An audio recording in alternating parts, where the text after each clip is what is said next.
Divorcee মেয়েদেরকে বলছি, কথাটা শুনতে খারাপ লাগলেও বোন এটাই কিন্তু বাস্তব। পরের স্বামী কখনোই তোমাকে নিজের মতন করে ভালোবাসতে পারে না এবং পারবেও না। সে দিন শেষে তার বউ এবং তার সন্তানের কাছে সে ফিরে যাবে এবং তাদেরকেই সে আগলে রাখবে।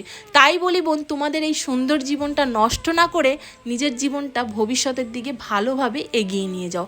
বেকার এই যে মিথ্যা প্রতিশ্রুতি দেবে তোমাকে, অনেক ভালোবাসি, আমার জীবন দিয়ে দেব, তোমার জন্য আমি সব করব, এই সমস্ত সব মিথ্যে প্রতিশ্রুতি নিয়ে বেঁচে থাকার থেকে ভবিষ্যৎ ভালোভাবে এগিয়ে নিয়ে যাওয়াটাই সব থেকে বেটার।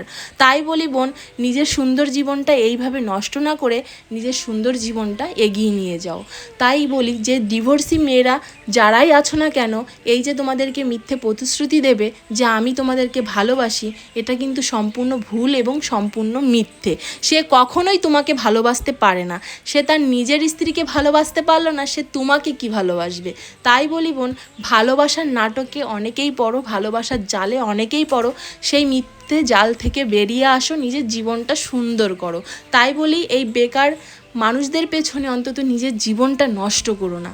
তাই একটা কথা মাথায় রেখো, পর সবসময় কিন্তু পরই হয়, পর কখনোই আপন হয় না। সে তোমাকে কোনো দিনও সে ভালোবাসতে পারেও না, আর কোনো দিনও ভালোবাসেও নি। আর যদি ভালোবেসেও থাকে, সে শুধুমাত্র তার ফয়দার জন্য, সে শুধু তোমাকে ব্যবহার করেছে শুধু নিজের স্বার্থের জন্য। তাই বলি বোন, কখনোই এমন কোনো কাজ করো না যে তোমাকে মিথ্যে প্রতিশ্রুতি দেবে যে আমি তোমাকে অনেক ভালোবাসি, সেই জালে অন্তত কেউ পড়ো না। নিজে অনেক ভালো থাকো, নিজের সুন্দর জীবনটা নিয়ে এগিয়ে যাও, দেখবে তোমার অনেক ভালো হবে। তুমি দেখছো তার বউ আছে, তার সন্তান আছে, তারপরও সেইখানে সম্পর্ক রেখে নিজের জীবনটা কেন নষ্ট করবে? হ্যাঁ, তো অতএব আমার কথায় যদি তোমার খারাপ লাগে বা কারো খারাপ লাগে, তার জন্য আমি দুঃখিত এবং তার কাছে আমি মন থেকে সরি বলছি। যেহেতু এইটা একদমই ঠিক নেই, এইটা একদমই ঠিক হয়ও না, ঠিক আছে?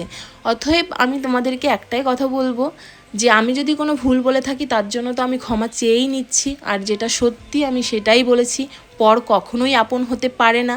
সে যদি তার নিজের স্ত্রীকে ভালোবাসতো, সে কখনোই তোমাকে ভালোবাসতে পারতো না। এমনকি বহুদিনের সম্পর্ক, সেই সম্পর্কটা নষ্ট করে অন্তত তোমার কাছে যেত না। তাই বলি বোন, এই সম্পর্ক থেকে তুমি নিজেকে দূরত্ব নিয়ে বুঝিয়ে